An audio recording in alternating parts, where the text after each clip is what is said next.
कशा आहात सर्वजण? झालं जेवण वगैरे? माझं पण झालं. माणसं आहेत ना, काही काही घरातलं मुलांचं सांगते विशेष म्हणजे आईवडिलांना दुःखी ठेवून किंवा आईवडिलांना त्रास देऊन त्यांना काय मिळतं? देव जाणे.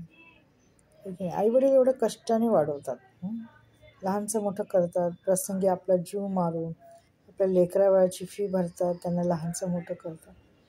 परंतु मोठं झाल्याच्या नंतर तीच मुलं आपलं ताट भरलेलं असताना आपल्या आईवडिलांच्या ताटात काय आहे हे पाहत नाही आणि देत नाही.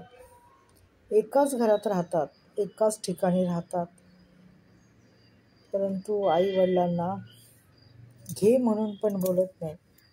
कधी एखादी आई असते, कधी एखादा वडील असतो किंवा कधी दोघं असतात घरात, परंतु त्यांची वृत्ती इतकी बदलून जाते. आणि बाई खरंच मी पाहिलं ना, स्वतः अगदी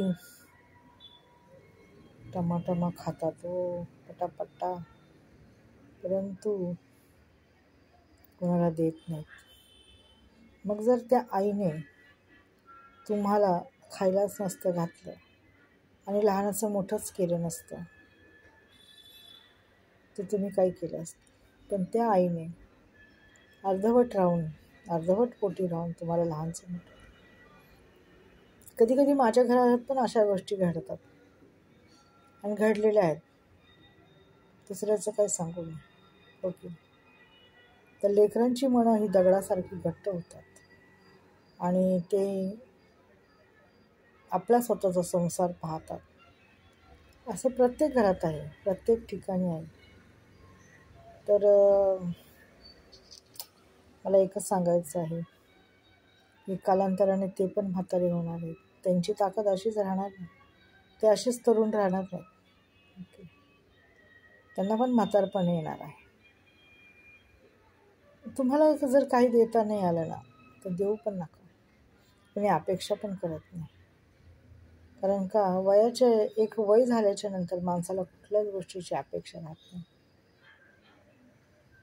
फक्त अपेक्षा असते की आपल्याला कोणी काही बोलू नये, हो की नाही?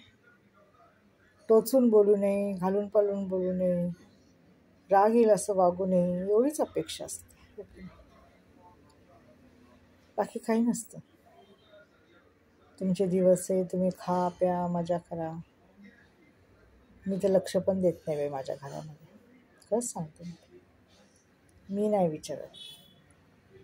भले माझ्या ताटात काही हे मी बघते, दुसऱ्याच्या ताटात काही मी पाहत नाही.